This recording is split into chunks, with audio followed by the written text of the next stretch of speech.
গুরুর ব্রহ্মা গুরুর বিষ্ণু গুরুর্দেব মহেশ্বর গুরুরেব পরম ব্রহ্ম তস্মৈ শ্রী গুরবে নমঃ। প্রথমেই শ্রী শ্রী ঠাকুর অনুকূল চন্দ্রের রাঙা রাতুল চরণে আমার শতকোটি প্রণাম। জগজ্জননী লক্ষ্মী স্বরূপিণী শ্রী শ্রী বড়মার রাঙা রাতুল চরণে আমার শতকোটি প্রণাম। পরম পূজ্যপাদ শ্রী শ্রী বরদার রাঙা রাতুল চরণে আমার শতকোটি প্রণাম। বর্তমান আচার্য দেবের চরণে আমার শতকোটি প্রণাম জানিয়ে এবং আপনাদের সকলকে রানন্দিত জয়গুরু জানিয়ে আজকের ভিডিও শুরু করছি। আমার এই ভিডিও আপনাদের কেমন লাগলো কমেন্ট করে জানাবেন এবং এই চ্যানেলটি সাবস্ক্রাইব করে পাশে থাকবেন। চলুন তবে শুরু করি। আপনাদের এতদিন ধরে আমি ইষ্টভীতি সম্পর্কেও বলেছি, নাম ধ্যান সম্পর্কেও বলেছি।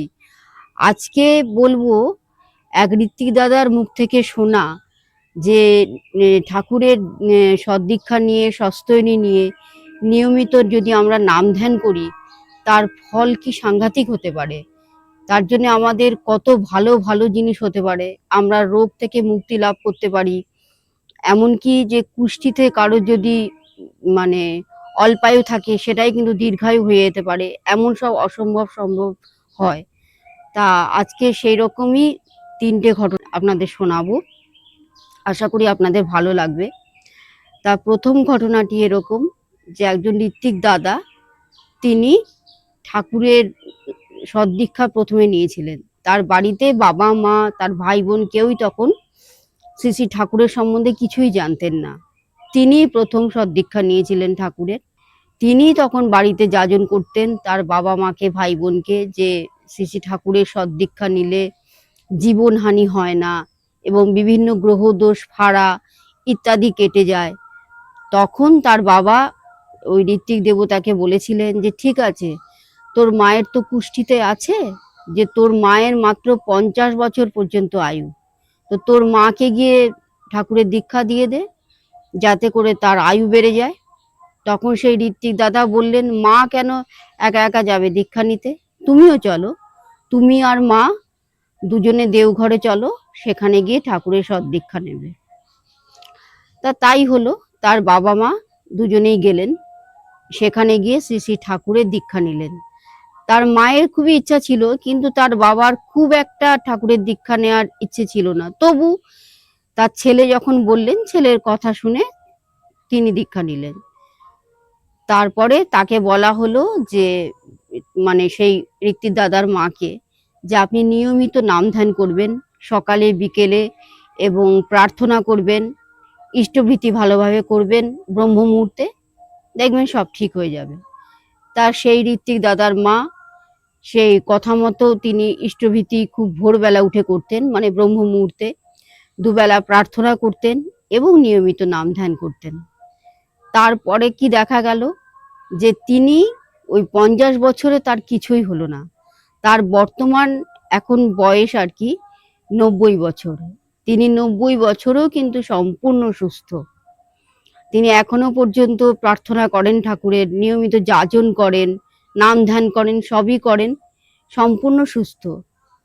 তাহলে বুঝতে পারছেন যে আমরা যদি ঠাকুরের সদ্দীক্ষা নিয়ে নিয়মিত নাম ধ্যান করি আমাদের মানে অসম্ভব সম্ভব হতে পারে। আরেকটি ঘটনা বলি, সেই ঋত্বিক দাদার কাছে একজন এসে বলেছিল, একটি ছেলে আর কি, যে আমার গায়ে ঘায়ের মতো একরকম কি সব যেন বেরোয়, ঠিক ওটা কি এক্সিমা না অন্য কিছু আমি বুঝতে পারি না, হয় আমি ওষুধ টষুধ লাগাই, ওষুধ খাই, একটু হয়তো কমে, আবার খুব হয়, পুরোপুরি কিন্তু কমে না।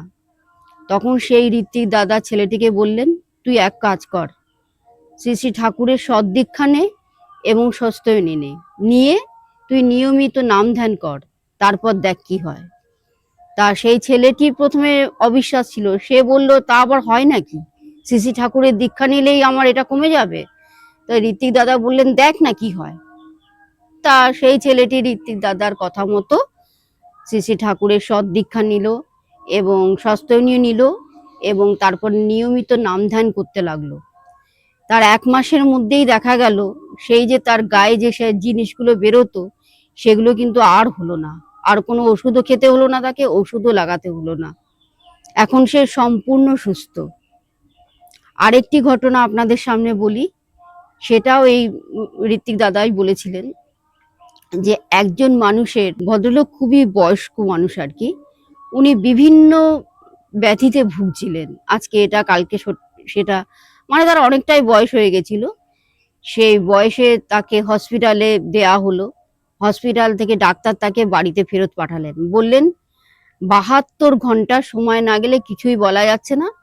তার বাড়ির লোকদেরকে বললেন আপনারা এই পেশেন্টকে বাড়ি নিয়ে যান, বাড়িতেই যা ট্রিটমেন্ট হবার হবে, ওষুধ টষুধ যা মানে লেখার উনি সবকিছু লিখে দিলেন, বললেন যে আপনারা বাড়িতে নিয়ে যান, 72 ঘন্টা চলে যাওয়ার পর আবার এখানে আনবেন, আমরা দেখব, আমরা কিছু বলতে পারছি না।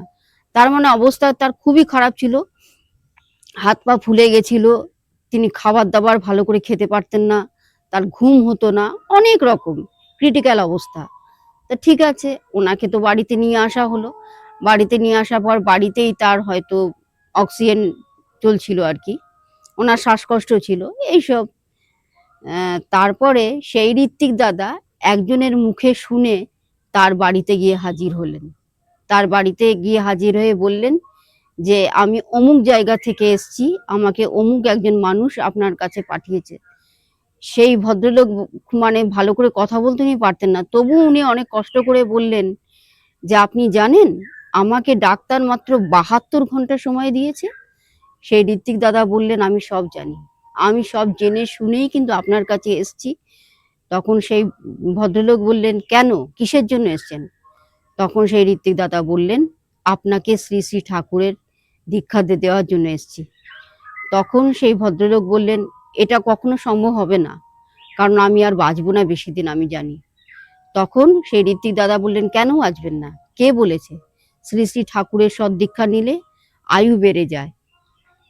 তখন সেই ভদ্রলোক বললেন আয়ু আমার সত্যি সত্যি বেড়ে যাবে? সেই ঋত্বিক দাদা বললেন হ্যাঁ, আপনার 10 বছর আয়ু বেড়ে যাবে, বা তার বেশিও হয়ে যেতে পারে।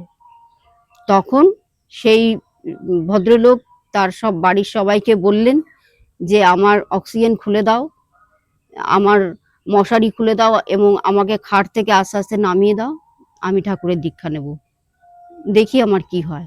তখন সেই ঋত্বিক দাদা বললেন যে না, আপনাকে তো আমি একা একা দীক্ষা দিতে পারবো না, আপনার স্ত্রী, আপনি, আপনার ছেলে বৌমারা, আপনার নাতি নাতনি বাড়িতে যারা আছে তাদের প্রত্যেককে আমি একসঙ্গে দীক্ষা দেব। তো তাই হলো, ওনাদের প্রত্যেককেই উনি একসঙ্গে দীক্ষা দিলেন। দীক্ষা নেওয়ার পর সেই ভদ্রলোক বললেন আচ্ছা, আপনি যে আমাকে বললেন যে শ্রী শ্রী ঠাকুরের সদ্দীক্ষা নিলে আমার আয়ু বেড়ে যাবে, তো যদি আয়ু না বাড়ে তখন কি হবে? তখন সেই ঋত্বিক দাদা বললেন আমার নাম, আমার ফোন নাম্বার, আমার ঠিকানা আমি আপনাকে সব কিছু দিয়ে যাব, আপনি যখনই ডাকবেন আমি তক্ষুনি আসবো, আমি পালাবো না। আপনি দেখুন, আপনি ভালোভাবে ইষ্টভীতি করুন, নিয়মিত নাম ধ্যান করুন, তারপর আপনি আমাকে বলবেন। তারপরে উনি হলো কি, ওই যে হাত পা ফুলে গেছিল, উনি শ্বাস নিতে পারতেন না, ওনার আস্তে আস্তে আস্তে আস্তে সমস্ত উন্নতি হতে লাগলো। ওনার শ্বাসকষ্ট চলে গেল, ওনার হাত পা ফোলা কমে গেল, ওনার সেরকম ভাবে আর ওষুধ কিছু খেতেই হলো না, উনি আস্তে আস্তে আরোগ্য লাভ করলেন। তাহলে বুঝতে পারছেন ঠাকুরের সদ্দীক্ষা নিয়ে নাম ধ্যান করলে কত বড় অসম্ভব সম্ভব হতে পারে। তাহলে এই ঘটনাগুলি থেকে আমরা জানতে পারছি যে শ্রী শ্রী ঠাকুরের সদ্দীক্ষা এবং সস্তয়নী নিয়ে নিয়মিত নাম ধ্যান করলে আমাদের কত অসম্ভব সম্ভব হতে পারে, কত রোগ থেকে আমরা মুক্তি লাভ করতে পারি, এমনকি আমাদের আয়ু বেড়ে যেতে পারে, এরকম অনেক অনেক ভালো কিছু হতে পারে আমাদের জীবনে। তাইলে আমরা সবাই নাম ধ্যান করব, ইষ্টভীতি করব নিষ্ঠা ভরে, এবং সকাল বিকেল প্রার্থনা করব। আজকে তাহলে এখানেই শেষ করছি, আর ভিডিও বড় করছি না। আপনাদের এই ভিডিওটি কেমন লাগলো কমেন্ট করে জানাবেন, এবং এই চ্যানেলটি সাবস্ক্রাইব করে রাখবেন যাতে আমি ভিডিও দিলে আপনাদের কাছে চলে যায়। সকলেই ভালো থাকুন, সুস্থ থাকুন, আনন্দে থাকুন। পরমপিতার রাঙা রাতুল চরণে আপনাদের সকলের মঙ্গল প্রার্থনা করে আজ এখানেই শেষ করছি। বন্দে পুরুষোত্তমম। জয় গুরু।